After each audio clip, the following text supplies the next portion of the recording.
I mean, I go to the backcourt, you know, you lose Ben Simmons, and you have TJ and Jared Bayless that end up with 29 points, 17 assists, and only 2 turnovers. I mean, that's a pretty good contribution from somebody that hasn't really played a point guard this year, Jared, and our backup point guard. I think that the team, we can go all over the place talking about Dario and JJ, and it's all true. But like my initial reaction was that the replacement for Ben. Do you think that this is the most collaborative team win that you've had this year? I think when you look at 35 assists and you look at only 11 turnovers, and 5 of those 11 came in the first 6 minutes of the game, you'd have a chance to say that. You know, I think that we're learning how to play with each other. You know, you had some different lineups on the floor tonight with Rashawn and Amir and, you know, Jared coming in, and we still found a way to navigate sort of our structure and stay organized. And I think that, you know, the development of our guys, I respect the work that they have put in there. There are lots of people in that locker room that are getting better and playing certainly better together as a team. The unselfishness, extra pass, and all the passing, where was that born? You know, the training camp, where does it start? When I first got the job, I hope it started then. You know, there wasn't any mystery of how we wanted to play. And you've heard me say since we've all met, the pass is king. It's the single thing, in my opinion, that can erode a locker room, erode sort of the fabric of a team, because it creeps into defense as much as it is blatant in offense. You know, when you don't share the ball, it's a feeling that we all feel in the locker room. They play the game, they feel it deeper than we do. And so the pass is king. We've said it since we all met, you know, 4.5 years ago, whenever that was. And we just glorify it in our video room, in our coaches' meetings, in practice. We show it on tape. We talk about the assists. We talk about we score. And if you ask those guys, every single game that we play, that's the lead up, you know, before the game. It's we score. How do we score? And the pass is king. Did you have your wonder or your questions the first 2 minutes, looking at Joel, seeing him turn a couple over there? Were you wondering about him at that point? Completely. You know, he fatigued quickly. It reminds me of when you go to Utah or Denver, that the altitude sort of fatigue does exist, but then they just get through it. You know, initially, you sub at times too early, and it's not true. All they need is a second wind. You just got to bite your lip and let them play for about 1.5 minutes more, and then they get going. And I was mindful of trying to draw that parallel. Might he just get going? Because he's been in a bed all day. He missed shoot around. He was clearly sick, and he looked at and you know how he sounded, or he sounded sick as you listened to him. And I thought as the game moved forward, you know, he got going too. But at the start, for sure, like you're like, wow, this is going to be a long night for Joe. Specifically, I know you talked about both of your point guards, but TJ, I mean, when you think back to, you know, what he did is, you know, I'm not trying to say it's not surprising, but he kind of did it before when you threw him out there last year. Yeah. You know, and can you just talk about that?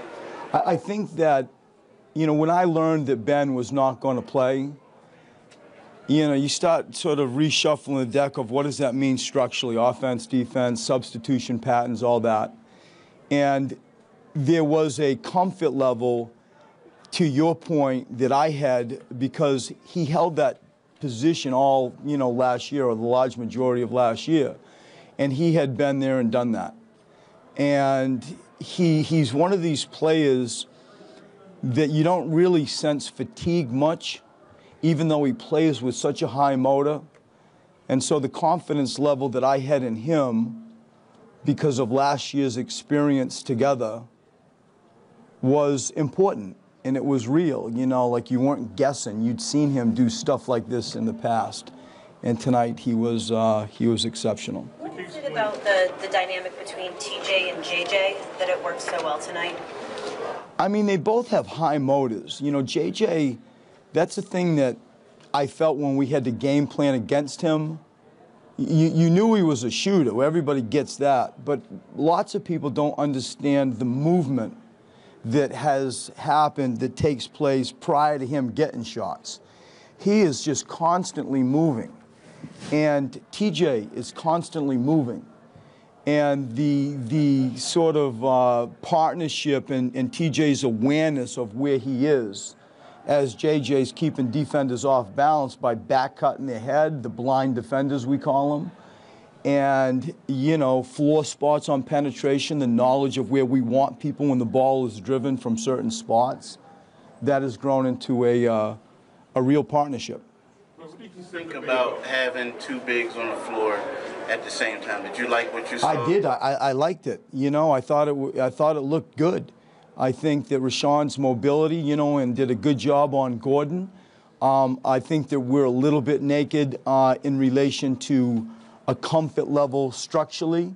You know, you sort of jam in two bigs, and when you go from the side out of bounds or after a free throw, or you're like trying to, you know, send something on a court that's more of a nuance and a wrinkle to an existing play, I got to keep the package clean and simple, and we did. And I thought that those two guys were really good together, and I didn't feel like we missed a beat. You know, I thought that Rashawn, it was good to see him run around again. You speak specifically about what TJ does well offensively. He has a sneaky offensive game, and that little quick shot left that he got loose up his way at the rim. You spoke about awareness. Obviously, he's a gym rat, but who do you think his offensive strengths? He's got a like 90 mile an hour to 10 to slow people down to take off, like part of his game that lets him sort of tightrope along a baseline a lot. And it's a hesitation in a burst of speed that catches people off guard. And I don't know if people realize how physical he actually is. You know, it's not like he's small and it's not like he's thin. You know, he's got a mind to back his kind of body, like he's tough. And, you know, his quickness is deceptive. It's really deceptive. And I think that he can keep defensive players off balance because it's like a wide-eyed game. He can sell it with his eyes and his shoulders, and defense relax, and bam, you know, he takes off. He can lift defensive players out of their stance with those types of, you know, skills and I think body language things. And his herky-jerky approach, I think, is born out of some of those tendencies. Last question. James in Cleveland, I hear Monday. Obviously, there are going to be comparisons between Ben Simmons and LeBron James, albeit so early in his career. But I don't think this team, you know, given the challenge of defending recent conference champions. I mean, this team that we have is fearless in many areas. They don't get too starstruck too easy, and you know, we got jumped by a great Golden State team in the second half, but it wasn't like we were coming out looking for autographs. We came out and we played, and you know, Cleveland is going to come in. And it's going to be amazing for the building. Like, this building is wild. How about our fans? Are you kidding me? And like, I can't even at times talk to my coaching staff and they're, you know, a foot from me. It's fantastic. What a great thing for our city. And to reload and, you know, redeliver the Cleveland Cavaliers with LeBron and crew. They have a heck of a team. Is just great for the city, and I think timely for us. We're playing good basketball. We look forward to seeing them.